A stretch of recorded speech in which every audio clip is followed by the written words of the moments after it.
In the summer of 421, before the birth of Christ, a woman named Humilia stood among the ruins of her home in the city of Mantinea, watching as Spartan soldiers systematically separated the surviving population into groups.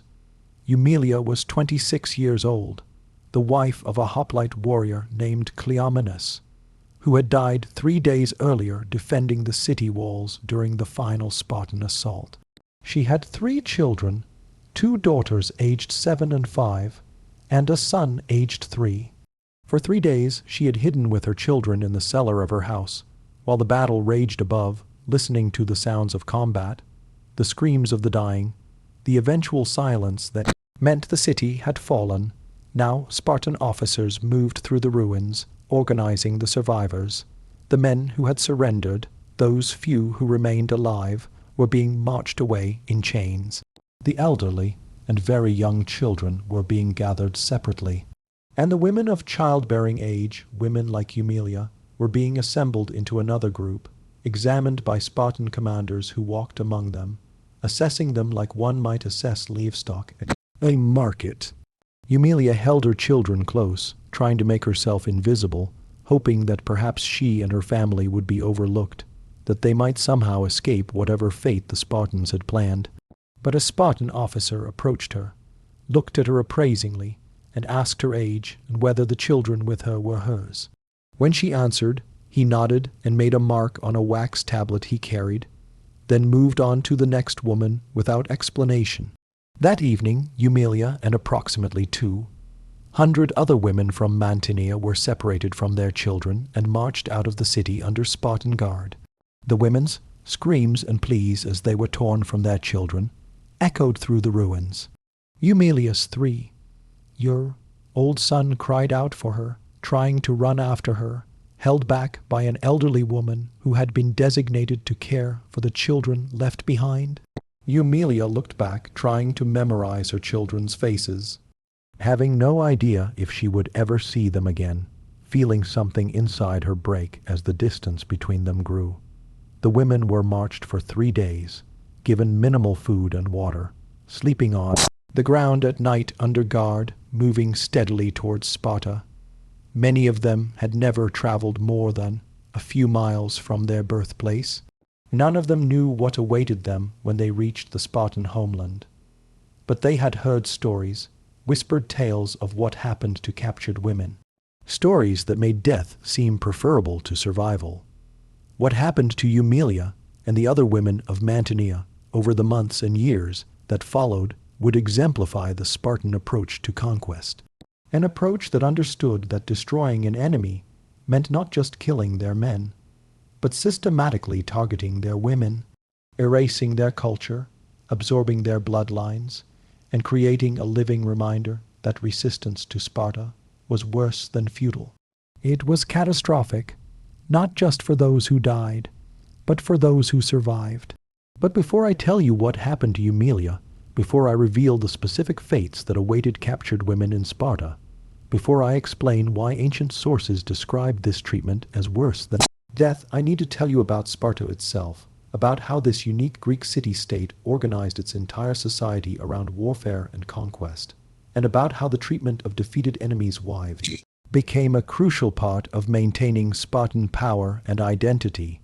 This is the story of what Spartans did to the wives of defeated warriors, why these practices were considered fates worse than death, even in an ancient world accustomed to brutality, and how Sparta's systematic targeting of women served strategic purposes that went far beyond the battlefield. And I need you to understand from the beginning that everything I describe is documented in ancient sources.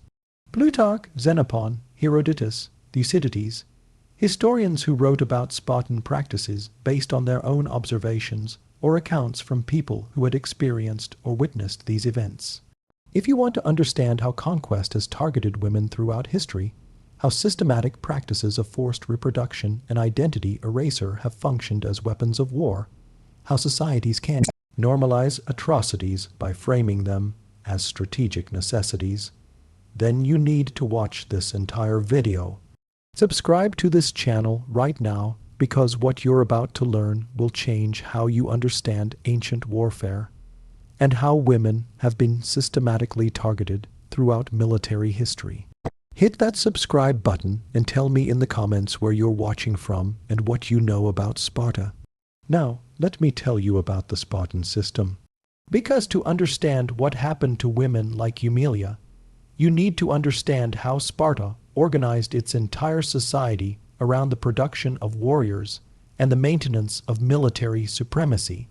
Sparta was unique among Greek city-states. While Athens developed democracy and philosophy and art, while other Greek cities built monuments and pursued trade and created cultural achievements, Sparta dedicated itself entirely to warfare. Every aspect of Spartan society was organized around creating the most effective warriors possible and maintaining military dominance over both neighboring Greek states and over the massive population of enslaved people called helots who worked Spartan lands and allowed Spartan citizens to focus entirely on military training. Spartan boys were taken from their families at age 7 and raised by the state in a brutal training system called the aeog. They learned to fight, to endure pain, to obey orders without question, to value the state above all else, including their own lives and families. They lived in communal barracks, ate together, trained together, fought together. Individual identity was suppressed in favor of collective identity as Spartans. Weakness was not tolerated. Infants judged too weak or deformed were reportedly exposed and left to die. This society was organized entirely around producing warriors who would fight effectively as a unit and who would never retreat or surrender regardless of circumstances.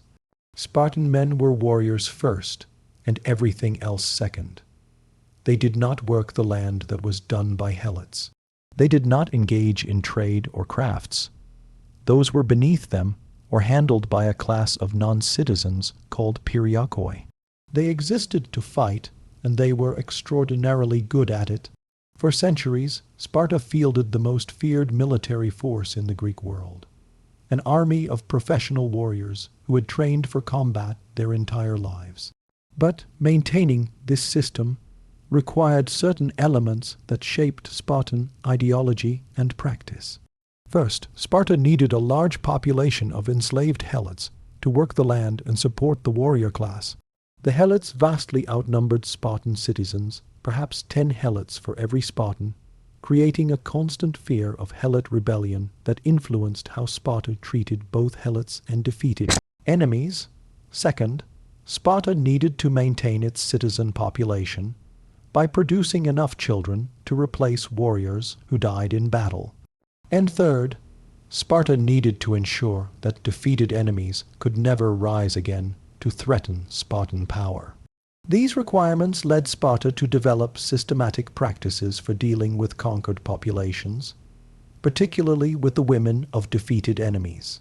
And these practices went far beyond simple enslavement or killing. They involved deliberate targeting of women for purposes that combined pragmatic strategy with psychological warfare, reproductive control with cultural destruction. Let me tell you about the first principle of Sparta's approach to captured women. The understanding that women were the key to destroying an enemy permanently. Killing the men of a defeated city removed one generation of warriors, but the women would bear the next generation, and if allowed to maintain their cultural identity and pass it on to their children, they could create a new generation of enemies. So Sparta developed methods to prevent this. Methods that involved controlling women's reproduction, erasing their cultural identity, and absorbing them into Spartan society in ways that ensured their children would serve Sparta rather than seeking revenge for their defeated fathers. When Sparta conquered a city or defeated an enemy in battle, the treatment of surviving populations followed certain patterns that were refined over centuries of conquest. The male warriors would typically be killed either in battle or after surrender. Male civilians of military age might also be executed or enslaved depending on how fiercely the city had resisted. Elderly people and very young children were sometimes allowed to remain in the conquered territory under Spartan oversight, or they might be relocated or enslaved depending on circumstances. But women of childbearing age, roughly ages 15 to 40, received special attention because they represented both a threat and an opportunity. These women would be gathered and assessed by Spartan commanders. The assessment considered several factors: their age and apparent health, their social status in the conquered city, whether they had valuable skills, and whether they had children. Based on this assessment, the women would be divided into groups, each destined for different fates within the Spartan system. Some would become helots, added to the massive enslaved population that worked Spartan land. These women would labor in fields and in Spartan households, their children born into helot status, their lives defined by endless work under brutal conditions with no hope of freedom. But enslavement, as terrible as it was in some ways the least horrifying fate that awaited captured women, because at least helot women retained some connection to their own cultural identity and to each other. Other women faced fates that ancient sources describe in terms that suggest they were considered worse than death, worse than slavery, worse than any physical torture. These were fates that involved the complete erasure of identity, forced reproduction under circumstances that destroyed the women psychologically, and the creation of children who would grow up as Spartans serving the very system that had destroyed their mothers' original families and cities. Let me tell you about the systematic forced marriage practices that Sparta employed with captured noble women, because these practices reveal the sophisticated cruelty of Spartan conquest strategy. When a city was conquered, the wives and daughters of the enemy's ruling class, the women who had been the most prominent in the defeated society, were specifically identified and set aside. These women had value to Spa, and not as laborers, but as symbols of the defeated enemy's total subjugation, and as vessels for producing children who would have mixed heritage, but Spartan identity. These noble women would be assigned as wives or concubines to Spartan citizens, particularly to Spartan men who were older and had not yet produced children, or who had lost wives and needed to produce more offspring to maintain the citizen population. The assignments were made by Spartan authorities, not by the women, or even necessarily by the Spartan men receiving them. This was state policy designed to serve state interests. The forced marriages served multiple purposes. First, they humiliated the defeated enemy by demonstrating that even their highest-ranking women, the wives and daughters of their leaders, were now property to be distributed to Spartans. Second, they produced children who would be raised as Spartans, but who carried the blood of the conquered people, creating a visible demonstration that the conquered population had been absorbed into Sparta. Third, they prevented these women from bearing children who might grow up as members of the defeated culture with grievances against Sparta. Ancient sources, including Plutarch, describe how these forced marriages were sometimes conducted as public ceremonies, rituals designed to demonstrate Sparta's total victory. The captured woman would be dressed in wedding garments and brought before the Spartan community. She would be formally married to her assigned Spartan husband in a ceremony that mimicked traditional Greek wedding rituals, but that everyone understood was actually a display of conquest and subjugation. The woman would be forced to participate in the ceremony, to speak the required words, to go through the motions of a willing bride, while everyone present knew she was a captive whose former husband had likely been killed by Spartans days or weeks earlier. After the ceremony, the woman would be taken to her new husband's household. There she would be expected to fulfill all the duties of a Spartan wife, managing the household, bearing children, raising those children as Spartans. But she would always be marked as a captive, as an outsider, as someone whose presence in the household was a reminder of Spartan conquest. The children she bore would be considered Spartan citizens if the father was a Spartan citizen, but they would carry the knowledge of their mother's origin, would grow up hearing or not hearing, which was perhaps worse about the city their mother came from and the family she had lost. For the captured woman, this fate was described by contemporary sources as worse than death, because it involved not just survival under subjugation, but active participation in the destruction of her own culture. She would be forced to raise children as Spartans, teaching them Spartan values, watching them grow up to potentially become warriors who might fight against any remnants of her original people. She would be forced to manage a household for the man whose people had killed her first husband, destroyed her city, and stolen her from her children if she had any. She would live every day in a state between captivity and marriage, neither free nor simply enslaved, but occupying a role that required her to perform normally while experiencing ongoing trauma. Ancient accounts suggest that some women found ways to adapt to these circumstances, to create lives within the constraints imposed on them. They might form attachments to their new children even while mourning the families they had lost.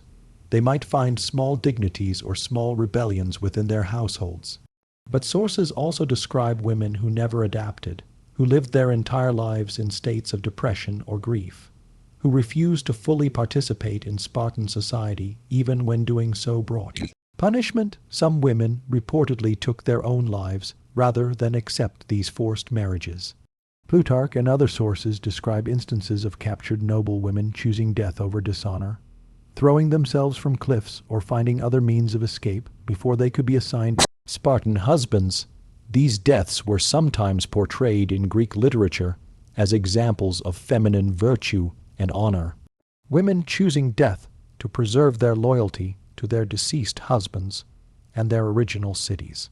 But the fact that such choices were necessary, that women had to choose between death and forced marriage to their conquerors, reveals the horror of the system Sparta had created. But forced marriages to Spartan citizens were not the only fate that captured women faced. Let me tell you about another practice that ancient sources describe in terms even more horrifying. This systematic use of captured women in what can only be described as state-directed breeding programs designed to produce specific types of offspring for Spartan purposes. Sparta's ideology emphasized the importance of producing strong warriors. Spartan citizens practiced selective breeding in their own population. Women were encouraged to engage in physical training to make them strong mothers. Marriages were arranged to produce the best offspring. And, as I mentioned earlier, infants deemed too weak were eliminated. This eugenic ideology extended to how Sparta dealt with conquered populations. Some captured women, particularly those from populations that Spartans considered to have desirable characteristics, height, strength, beauty, intelligence, were assigned not as wives to Spartan citizens, but as what sources obliquely refer to as breeding partners, in arrangements designed to produce children for specific purposes. These arrangements are referenced in fragments of ancient texts, and in later accounts that drew on earlier sources now lost. The details are sometimes vague because Greek writers were often uncomfortable describing these practices explicitly, but the basic outline is clear enough. Women might be paired with Spartan men specifically to produce children who would be raised as Spartans, but who carried traits from the conquered population. Or they might be paired with helots, enslaved men of mixed or non-Spartan origin, to produce children who would be born into helolot status, but who would have specific characteristics that made them valuable for particular types of labor or service. These arrangements were not marriages in any meaningful sense.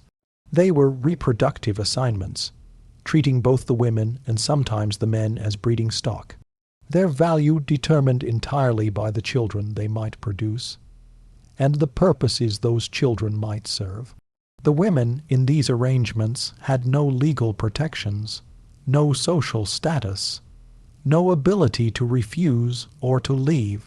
They existed to bear children according to Spartan state planning, and their lives were defined entirely by that reproductive function. The children born from these unions occupied complicated positions in Spartan society. If born to a Spartan father and a captured mother, they might be considered citizens, but would always carry the taint of mixed heritage. If born to Helot fathers or in arrangements that did not involve citizen fathers, they would be Helot themselves, born into slavery, inheriting their mother's subjugated status.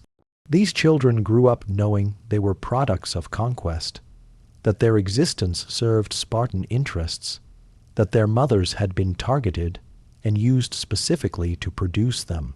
For the mothers, bearing children under these circumstances created profound psychological conflict. The children were their children, and maternal attachment is powerful. But the children were also products of arrangements the mothers had not chosen, growing up to serve the people who had destroyed the mothers' original families. Sources suggest that some mothers in these situations were able to love their children despite the circumstances of their conception. Others struggled with resentment or grief that complicated their relationships with offspring, who reminded them constantly of their subjugation. The systematic nature of these practices is important to understand. This was not random violence or individual soldiers acting on their own impulses. This was state policy implemented according to plans made by Spartan authorities designed to serve strategic objectives. The targeting of women for reproductive purposes was as carefully planned as military campaigns, and the results, children of mixed heritage who would serve Spartan interests, were intended outcomes that supported Sparta's long-term dominance. Now, let me tell you about the Helot system and how captured women were integrated into this massive enslaved population, because this was the fate of many, if not most, women from conquered territories. The Helots were the foundation of Spartan society, the enslaved population that worked the land and allowed Spartan citizens to focus entirely on warfare. Helots were state property rather than owned by individual Spartans, though they were assigned to work specific Spartan land holdings. They could not be bought or sold individually like slaves in some other societies, but they also could never earn freedom. Halo status was hereditary. Children of Helots were born Helots and would remain Helots for life, as would their children and all subsequent generations. Captured women who became Helots faced lives of grinding labor and brutal treatment. Female Helots worked in Spartan fields during planting and harvest, worked in Spartan households as domestic servants, worked in workshops producing goods for Spartan use. The work was endless and exhausting, the conditions harsh, the treatment often cruel. Hylos were regularly beaten to reinforce their subjugated status. They were given minimal food and clothing. They were forbidden from aspiring to anything beyond their assigned labor. But beyond the physical labor, female Helots faced specific vulnerabilities related to their gender. They were sexually available to Spartan citizens in ways that reflected their complete lack of legal protection or bodily autonomy. A Spartan man could force himself on a Helot woman without consequence. This was not considered a crime because Helots were property, not people with rights. The children born from these violations would be Helots, adding to the enslaved population. Some Helot women were assigned specifically to domestic work in Spartan households where they served as servants, wet nurses for Spartan children, and were available for whatever purposes that Spartan masters determined. They might spend decades working in a household, watching Spartan children grow up while their own children labored in fields, never able to leave, never able to refuse any demand made of them. The psychological dimensions of Helot life for captured women were in some ways worse than the physical hardships. These women had come from cities where they had been free, where they had identities and social positions, where they had families and futures. Now they were property, their lives reduced to labor and survival, their children born into the same permanent servitude. They lived surrounded by other Helots, many of whom had been enslaved for generations. And they saw in those multi-generational Helot families their own future. Not just their own enslavement, but their children's and grandchildren's extending forever with no hope of change. Sparta maintained the Helot system through systematic terror. The Spartans understood that Helots vastly outnumbered citizens, and that if Helots ever organized effective resistance, they could potentially overwhelm their masters. So, Sparta employed practices designed to keep Helots fearful and divided. One such practice was the Krypa, a rite of passage for young Spartan men that involved secretly hunting and killing Helots who were deemed dangerous or opidity. Young Spartans would be sent into the countryside with weapons and instructions to kill Helots who seemed strong or bold, or who showed signs of potential leadership. Helot women were sometimes targets of the crypta if they were seen as troublemakers, or if they simply happened to be in the wrong place at the wrong time.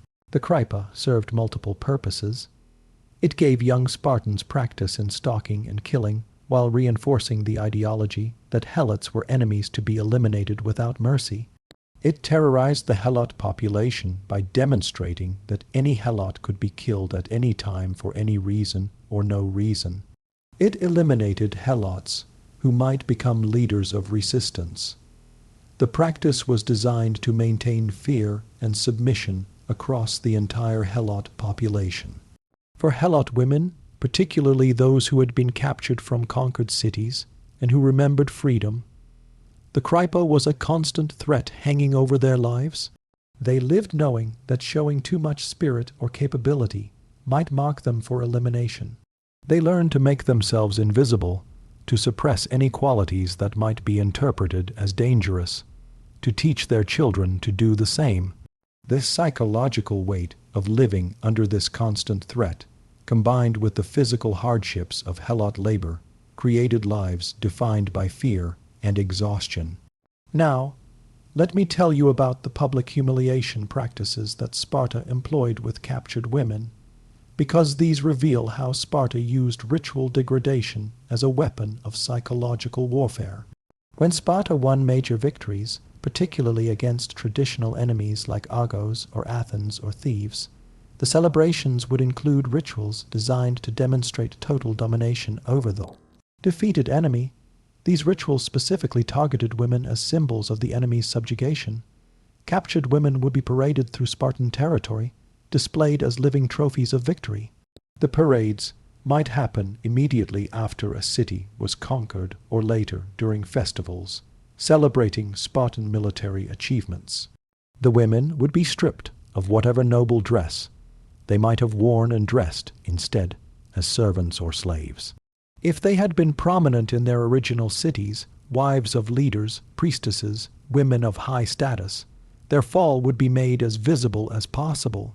The women would be marched through Spartan territory while citizens watched and jeered. Spartan women, who themselves occupied a unique position in Greek society with more freedom and authority than women in most other Greek cities, would sometimes participate in mocking captured women. The Spartan women would shout insults about the captured women's weakness, their failure to produce warriors strong enough to defend their cities, their inferior status compared to Spartan women who produced Sparta's dominant warriors. This gendered aspect of the humiliation was particularly cruel. The captured women were being mocked by other women, their shared gender providing no protection or solidarity, but instead becoming another vector for humiliation. The Spartan women's participation demonstrated how completely Spartan ideology had shaped their world. How they had internalized beliefs about Spartan superiority so thoroughly that they could participate in degrading women from other cities without apparent sympathy.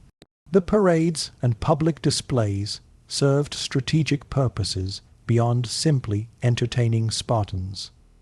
They created stories that would spread throughout the Greek world. Other cities would hear about what happened to women from cities that resisted Sparta, would hear about the public humiliation and degradation that awaited not just defeated warriors, but their wives and daughters. This knowledge was designed to make cities more likely to surrender to Sparta rather than risk having their women subjected to such treatment. The rituals also reinforced Spartan identity by creating clear contrasts between Spartans and others. Spartan men were strong conquerors, other men were weak and defeated. Spartan women were proud participants in military culture.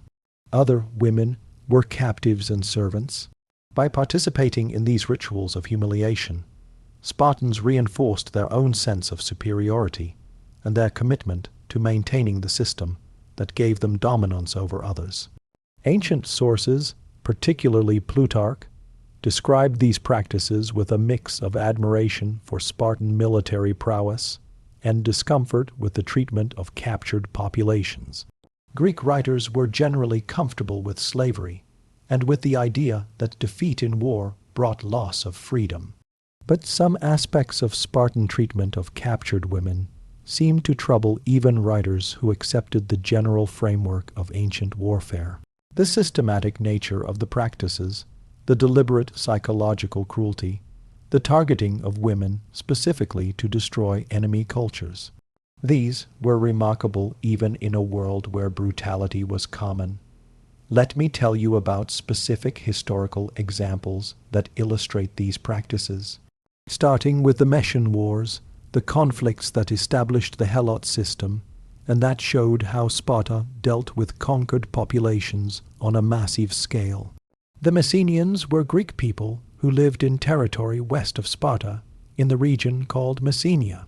In the 8th and 7th centuries B.C., Sparta conducted two major wars to conquer Messenia, wars that lasted for decades and that ended with the entire Messenian population being enslaved. The Second Macedonian War, which lasted from approximately 685 to 668 B.C., ended with Sparta conquering the remaining free Macedonians and incorporating them into the Helot system. Ancient sources describe how the Spartan victory involved not just defeating Messenian armies, but systematically subjugating the entire population. Messenian women became helots assigned to work Spartan land, their children born into permanent servitude. The Messenians had been free Greeks, culturally similar to Spartans, but after the conquest they were reduced to state property, defined entirely by their subjugation to Sparta. For generations afterward, the Helot population included huge numbers of Messenians who remembered or had been told about their people's free existence before Spartan conquest. This created a permanent source of potential resistance that shaped Spartan policy for centuries. The Spartans dealt with this threat through systematic brutality. The Krypa that I described earlier was implemented specifically to terrorize helots of Messenian descent, and Helot rebellions, when they occurred, were suppressed with mass killings. Messenian women raised children who were born into slavery, teaching them about their people's history while knowing that any overt resistance would be crushed. Some families maintained Messenian cultural traditions in secret, passing down stories and customs across generations of enslavement. But the conditions of Helot life made cultural transmission difficult and dangerous. The women who had been free before the conquest lived and died as slaves, watching their children and grandchildren endure the same fate with no hope of change. The psychological weight of this knowledge that your people had been free, that your enslavement was the result of military defeat rather than any inherent status, that freedom was not just a distant dream but a remembered reality that had been taken away, made the Helot condition particularly unbearable for Messenians. Ancient sources suggest that Macedonian Helots were more likely to resist, and therefore were treated more harshly than Helots from other origins, creating a cycle of resistance and repression that characterized Spartan-Menian relations for centuries. Let me tell you about more recent examples from Sparta's classical period, the 5th and 4th centuries B.C.E. When Sparta was at the height of its power and engaged in numerous wars with other Greek city-states, during the Peloponnesian War between Sparta and Athens that lasted from 431 to 404 B.C., Sparta captured numerous Athenian and allied cities. The treatment of captured populations followed the patterns I've described, with women being enslaved, forcibly married, or otherwise absorbed into the Spartan system.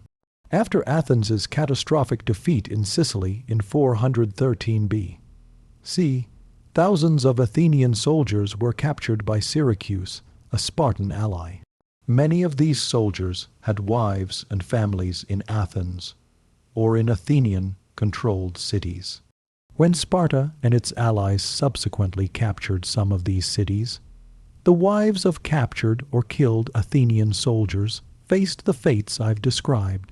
Some became helots, some were assigned as wives to Spartan citizens or allies. Their children, if they had any, were either left behind or raised in circumstances defined by their mother's captive status. Plutarch describes how captured Athenian women, particularly those from prominent families, were sometimes used by Sparta as tools for political manipulation. A captured woman might be returned to Athens or to her family, but only after being held for months or years, only after experiencing treatment designed to humiliate her and her family, only after Sparta had extracted whatever political advantage they could from her captivity. The treatment of these women was designed to send messages to demonstrate Sparta's power to punish Athens for resistance, to show that even Athenian nobility had no protection against Spartan dominance. Similarly, during Sparta's wars with thieves, particularly after the Battle of Leuctra in 371 B.C., where thieves defeated Sparta in a major upset, the treatment of captured women became a subject of revenge and counter-revenge. Athens, having suffered under Spartan domination for decades, reportedly treated captured Spartan women with particular harshness, employing some of the same methods Sparta had used against others. Ancient sources describe this as a reversal of fortune, with the formerly dominant Spartans now experiencing what they had inflicted on others. These examples reveal how the treatment of captured women was woven into the broader patterns of Greek warfare and interstate relations during the classical period. It was not an aberration or a practice that other Greeks found incomprehensible. Rather, it was an extension of commonly accepted practices, slavery, forced marriage, control of reproduction, that Sparta had systematized and implemented with particular thoroughness and cruelty. Now, let me tell you about the religious and ideological frameworks that Spartans used to justify these practices, because understanding the justifications is crucial to understanding how systematic cruelty can be normalized and perpetuated across generations. The Spartans believed that their military dominance was divinely ordained, that the gods had made them superior to other Greeks, and had given them the right to rule over inferior populations. This belief was reinforced through religious rituals, through education in the Ioj, through every aspect of Spartan culture. Spartan mythology included stories of divine ancestors and divine favor. The Spartans claimed descent from Heracles and believed they were carrying out divine will when they conquered other populations. When they enslaved the Menians or captured women from other cities, these actions were framed not as cruelty, but as proper ordering of the world according to divine plan. The strong should dominate the weak. Those favored by gods should rule those who were not. Resistance to Sparta was resistance to divine order, and therefore deserved whatever punishment Sparta imposed. This religious framing made Spartan practices seem not just acceptable, but righteous to Spartans themselves. A Spartan warrior forcing himself on a helot woman was not committing a crime, but exercising his god, given right to dominate inferior people. A Spartan man assigned a captured wife was not participating in cruelty, but accepting his duty to absorb defeated enemies into Spartan society. The systematic brutality of the Helot system was not oppression, but necessary maintenance of proper social order ordained by the gods. Some ancient sources describe instances where captured women were dedicated to temples or assigned to religious service, though the details are often unclear. These arrangements might sound like they offered protection. Surely women serving the gods would be treated better than those who were enslaved or forcibly married. But the reality was more complicated. Women assigned to temple service were still captives, still separated from their original lives, still serving the society that had conquered them. And temple service could involve its own forms of exploitation under the guise of religious duty. The use of religious language and frameworks to justify treatment of captured women was not unique to Sparta. It was common throughout the ancient world, and indeed throughout history. But Sparta's particular combination of military culture, systematic enslavement, and ideological certainty created a framework where extreme practices could be implemented as normal policy without apparent moral qualms from those carrying them out. Now, let me tell you about the long-term consequences of these practices, both for individuals and for the broader pattern of Greek warfare and conquest. For individual women who experienced these fates, the consequences were devastating and permanent. A woman captured from a conquered city would never return to her original life.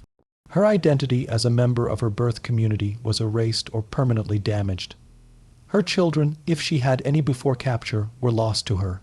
Children born after capture would be Spartans or Helots, raised with different identities, different loyalties.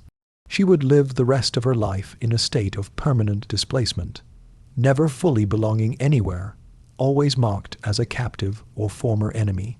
The psychological trauma of these experiences must have been profound, though ancient sources rarely explored the inner lives of captured women in ways that would let us fully understand their experiences. We have scattered references to women who grieved, who resisted, who adapted, who despaired.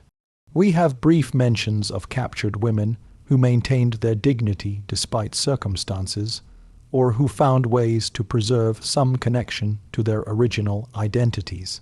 But most captured women disappeared into the historical record, their individual stories lost, their experiences recorded, if at all, only as statistics. Women of Exity were captured and enslaved without detail or follow-up about their fates. For their children and descendants, the consequences extended across generations. Children born to captive mothers grew up in complicated positions, sometimes knowing about their mother's origins but unable to act on that knowledge, sometimes kept ignorant of their heritage as part of their integration into Spartan society. Mixed heritage individuals occupied uncertain spaces in the rigid Spartan social hierarchy, sometimes able to rise to positions of significance, but always carrying the taint of non-Spartan origin, always potentially vulnerable to reminders that they were not fully part of the elite warrior class. The Helot population swelled by generation after generation of people born into inherited slavery, represented a permanent underclass that shaped Spartan society in fundamental ways. The need to control Helots influenced Spartan military strategy. Sparta was often reluctant to commit its full army to distant campaigns because doing so might create opportunities for Helot rebellion. The fear of Helot uprising shaped Spartan domestic policy, leading to the systematic terror of the Krypa and to laws limiting Helot movement in assembly. The existence of this massive enslaved population made Sparta wealthy enough to support its warrior class, but also made Sparta vulnerable in ways that would eventually contribute to its decline. On a broader level, Sparta's practices influenced how other Greek city-states thought about and dealt with conquered populations. While Sparta was extreme in its systematization of these practices, other cities employed similar methods when they could. The idea that capturing enemy women and controlling their reproduction was a legitimate tool of conquest was widely accepted in the Greek world. Athens, Thebes, and other cities that were rivals or enemies of Sparta all practiced forms of slavery. All took captives in war. All employed the reproductive labor of enslaved women.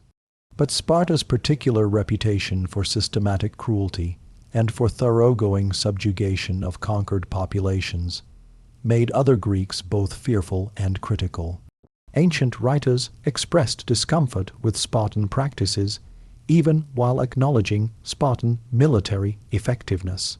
Discomfort with but of grasp scarts ing, the treatment of fiendament, hellets, and principles of captivesuns, Ronus through many ancient txts, about chromodyn spes. This tension reflected a broader ambivalence in Greek culture about conquest and slavery. Greeks generally accepted that defeat in war could lead to enslavement, and that victors had rights over defeated populations. But there were also Greek philosophical traditions that questioned whether such treatment was just, whether all people deserved certain basic dignities, whether the permanent subjugation of populations like the Helots was sustainable or ethical. These debates influenced political philosophy and ethics in ways that would echo through Western thought for millennia. Now returning to Humilia, the woman we met at the beginning, I promised I would tell you what happened to her after she was marched away from Mantinea, along with the other captured women. The historical records do not preserve individual stories of women from Mantinea's fall, but we can reconstruct the likely possibilities based on what sources tell us about Spartan practices during this period. The women captured from Mantinea would have arrived in Sparta after a several-day march. They would have been exhausted, terrified, grieving for the families and lives they had lost. Upon arrival, they would have been assessed by Spartan authorities and divided according to the categories I described earlier. Some would have been sent to work as helots on Spartan agricultural lands. Some would have been assigned to domestic service in Spartan households. Some, the younger, healthier, or higher status women, would have been designated for forced marriages or breeding arrangements. A woman like Humilia, 26 years old, widow of a warrior, mother of 3, from a city that had resisted Sparta, would have been a prime candidate for forced marriage to a Spartan citizen. She was old enough to be experienced, but young enough to potentially bear several more children. Her fertility was proven by her existing children. Her husband's warrior status suggested she came from a respectable family. She would have been valuable to Sparta as a potential mother of future Spartan citizens. Most likely, Humilia would have been assigned to a Spartan man who needed a wife, perhaps a man whose previous wife had died, or an older man who had not yet married, or a warrior who had lost his wife and needed someone to manage his household and bear his children. The assignment would have been made without consulting Humilia. She would have been informed of her new status and expected to accept it. Humilia would have been taken to her assigned husband's household. There she would have met the man who would be her master and husband, the man whose people had destroyed her city and killed her first husband. She would have been expected to manage his household, to submit to him, to bear his children if she could. And she would have had to do all of this while knowing that her 3 children from her first marriage were somewhere in Spartan-controlled territory, possibly enslaved, possibly adopted by other families, but in any case, separated from her with little hope that she would ever see them again. The rest of Humilia's life, which might have lasted decades if she survived the health challenges of ancient life, would have been spent in this strange state between captivity and marriage. She would have lived in a Spartan household, surrounded by Spartan customs and Spartan ideology, expected to adopt Spartan ways. If she bore children to her Spartan husband, she would have had to raise them as Spartans, teaching them to value Spartan virtues, watching them grow up to potentially become warriors who might someday fight against other Greeks, including perhaps remnants of her original city. She would have carried her grief and her trauma silently, probably not allowed or able to speak openly about her former life or her losses. She might have found ways to remember her first husband and her lost children privately, but publicly she would have had to present herself as a Spartan wife committed to her new household and new life. The psychological strain of this constant performance of living a life that required her to pretend that her subjugation was a normal marriage must have been exhausting and devastating. Some women, in circumstances like Humilia, would have found ways to adapt to create new attachments, to find meaning in their new lives, despite the circumstances that created them. Human beings are remarkably resilient and capable of forming connections, even in dire situations. A woman forced into marriage with her conqueror might develop genuine feelings for children born from that marriage, might find ways to take pride in managing a household well, might create friendships with other women in similar circumstances. But adaptation did not mean acceptance or happiness. Ancient sources suggest that women in these situations often lived with permanent grief and anger that they had to keep hidden. They might go through the motions of Spartan life, while internally remaining loyal to their original identities and mourning what they had lost. They might teach their children small things about their heritage in secret or maintain private rituals connected to their birth cities. Or they might try to forget, to suppress memories that were too painful to carry, to convince themselves that their current lives were their only reality.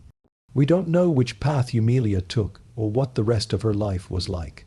The historical record does not preserve her individual story, but we know that thousands of women across the centuries of Spartan expansion experienced similar fates, that each of them had to find ways to survive circumstances that were by any measure worse than death for many people in ancient Greek culture. Death in battle was honored. Death in defense of one's city was glorious. But survival as a captive, forced marriage to one's conquerors, raising children for the people who had destroyed one's original family. This was degradation, dishonor, a living death that lasted for decades. Now, let me tell you why ancient sources described these fates as worse than death. Because understanding this requires understanding ancient Greek values, and how these practices violated those values in specific ways. In ancient Greek culture, particularly for people of citizen status, honor was paramount. Honor was tied to autonomy, to family, to one's position in society. A person's identity was defined by their city, their family lineage, their role in their community. Death could be honorable if it came in defense of these things. But loss of autonomy, separation from family, erasure of identity, these were devastating in ways that death was not. For women specifically, honor was tied to chastity within proper marriage, to loyalty to husband and family, to managing a household well. A married woman was expected to be faithful to her husband for life. Widows were expected to honor their deceased husband's memory. A woman who was forced to marry her husband's killers, who was made to bear children to those enemies, who was required to manage a household for the people who had destroyed her original home. This violated every expectation of feminine honor in Greek culture. The fact that these violations were forced did not fully protect a woman's honor in ancient thinking. While Greeks acknowledged that captives were not freely choosing their circumstances, there was still a taint attached to women who had been sexually involved with men other than their rightful husbands, even when that involvement was forced. A woman who survived captivity and forced marriage would be seen as diminished, as having lost something essential, even though she bore no moral responsibility for that loss. This is why ancient sources sometimes praise women who chose suicide rather than captivity, portraying such choices as the ultimate demonstration of virtue and honor. A woman who killed herself rather than be forced into marriage with her conquerors was preserving her honor through death. Her loyalty to her deceased husband remained intact. Her identity as a member of her original city remained uncompromised. Death became the only way to maintain dignity in circumstances where survival meant permanent dishonor. But the phrase "worse than death" also captures something about the nature of ongoing suffering versus the finality of death. Death ends suffering. Death provides closure. But the fates that captured women faced meant decades of ongoing suffering, of daily reminders of what had been lost, of constant re-traumatization as they lived among the people who had destroyed Their original lives, there was no closure, no end, just an indefinite extension of grief and subjugation. The children born from these forced marriages embodied this ongoing tragedy. For the mothers, these children represented both deep attachment. They were her children, after all, and deep pain. They were products of her captivity, reminders of what had been taken from her. The children themselves, if they learned of their mother's origins, might struggle with their own identities, knowing they carried the blood of both conquerors and conquered, trying to make sense of their place in a society built on the subjugation of their maternal ancestors. This intergenerational trauma was part of what made the Spartan system so effective and so devastating. The damage did not end with one generation. It carried forward, creating families and individuals who bore the psychological and social scars of conquest for their entire lives, and who passed some of those scars on to their own descendants. Now, let me tell you about how this system eventually contributed to Sparta's decline. Because the very practices that built Spartan power also contained the seeds of Sparta's eventual fall from dominance. The Helot system that Sparta depended on required constant military vigilance to prevent rebellion. This need to control Helot's limited Sparta's ability to project power effectively, because leaving Sparta with insufficient forces risked Helot uprising. The fear of Helots shaped Spartan strategy in ways that sometimes prevented Sparta from pursuing opportunities or alliances that would have strengthened its position. Additionally, the Spartan citizen population was relatively small and was declining over time. Sparta had perhaps 0 to 10 full citizens at its height compared to much larger citizen populations in Athens and other rivals. Spartan laws about citizenship and inheritance made it difficult for the citizen population to grow, and war losses reduced it further. The emphasis on producing warriors through strict biological and social standards meant that many potential citizens were excluded, reducing Sparta's human resources. The capture and forced marriage of women from conquered cities should theoretically have helped maintain Sparta's population by producing more children. But the complex social hierarchies around citizen status meant that many children born to captive mothers were not full citizens or were considered inferior even when technically citizens. The systematic cruelty that defined Spartan treatment of conquered populations also created lasting resentment and resistance that drained Spartan resources. When Sparta finally lost its military dominance in the 4th century B.C., particularly after defeats by Thebes, the Helot system began to crumble. Thebes deliberately encouraged Helot rebellion as part of its strategy against Sparta. The Messenians, who had been enslaved for centuries, finally gained freedom when Thebes helped establish an independent Messenian state in 369 B.C. The loss of Messenia and its Helot population devastated Sparta's economy and military power, because Sparta's warrior class had depended entirely on Helot labor. As Sparta declined, the populations that had suffered under Spartan domination felt little sympathy. The memories of how Sparta had treated conquered populations, particularly women, meant that few were willing to help Sparta in its time of weakness. The cruelty that had built Spartan power became part of the reason other Greeks were willing to see Sparta fall. The irony is that Sparta's systematic brutality, which seemed like strength, and which did produce centuries of military dominance, ultimately undermined the very power it was designed to maintain. By creating such deep resentment among subject populations, by reducing everything to force and fear, by treating conquered peoples with such systematic cruelty, Sparta ensured that when its military power weakened, there would be no goodwill or loyalty to fall back on, only the accumulated rage of populations who had suffered under Spartan domination, and who seized the first opportunity to break free. This pattern, where systematic cruelty creates short-term dominance but long-term instability, appears throughout history.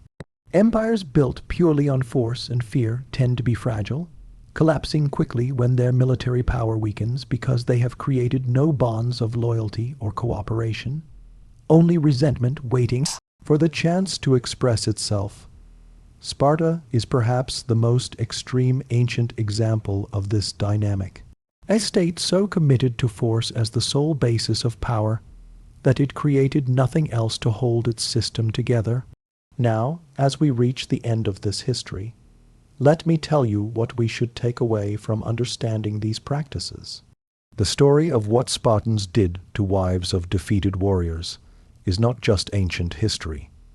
It's a case study in how systematic targeting of women has been used as a weapon of war. How reproductive control has functioned as a tool of conquest. How the eraser of cultural identity has been implemented across generations. These practices worked in achieving their immediate objectives. Sparta maintained dominance over subject populations for centuries. Captured women were successfully absorbed into Spartan society in ways that prevented them from raising children who might resist Sparta. The Helot system provided the economic foundation for Spartan military power. The terror that Sparta inspired made other cities hesitant to resist. But the human cost was immeasurable. Thousands of women experienced fates that ancient sources describe as worse than death. Families were destroyed. Children grew up separated from their mothers or raised in circumstances defined by their mother's subjugation. Generations of people lived as helots, inheriting enslaved status, denied freedom or dignity. The psychological trauma extended across multiple generations. Understanding this history helps us recognize patterns that have appeared throughout history in different forms. The systematic targeting of women in warfare, the use of forced reproduction as a weapon, the deliberate eraser of cultural identity through controlling how children are raised. These patterns did not end with Sparta. They have appeared in conquest and colonization throughout history, in cattle slavery systems, in modern conflicts where control of reproduction and erasure of identity remain weapons. Recognizing these patterns is crucial to preventing their recurrence and to supporting survivors when they do occur. The women who experienced these fates in ancient Sparta, like women who have experienced similar targeting throughout history, deserve to be remembered not as abstract victims or as symbols, but as human beings who suffered, who survived or did not survive, who tried to maintain dignity under circumstances designed to destroy it. What do you think about this history? How should we remember Sparta for its military achievements, or for the systematic cruelty that those achievements required? Can we acknowledge both? How do we honor the memory of people like Humiliation and the thousands of other women whose individual stories are lost but whose collective experience shaped ancient history? Leave your comments below. If you believe this history needs to be told, that understanding how systematic targeting of women has functioned as a weapon of war is crucial to preventing similar practices in the future, then subscribe to this channel and share this video. Hit that subscribe button right now. The ruins of ancient Sparta still exist in modern Greece. Tourists visit them, walking among the remains of temples and theaters and training grounds where young Spartans learned to be warriors. But the Helot villages where captured women lived in slavery are gone, unmarked, their locations lost to history. The households where captive wives raised children for their conquerors are forgotten. The individual graves of women like Humiliation, if they had graves at all, are anonymous and lost. The stones do not remember these women. The ancient sources barely recorded their experiences, but they existed. They suffered. Their lives were shaped by conquest practices that targeted them specifically because of their gender and their reproductive potential. Their experiences, multiplied across thousands of women over centuries, represent a massive human cost that underlies the story of Spartan power. Remember Humilia separated from her children and forced into a marriage with her conquerors. Remember the Menian women enslaved for generations, maintaining fragments of cultural memory across centuries of servitude. Remember the captured noblewomen displayed in humiliating parades to demonstrate Sparta's dominance. Remember all the women whose names we do not know, whose individual stories are lost, but whose collective experience reveals the true cost of military conquest, built on systematic targeting. Women, they were people, they loved their children, they grieved for their losses.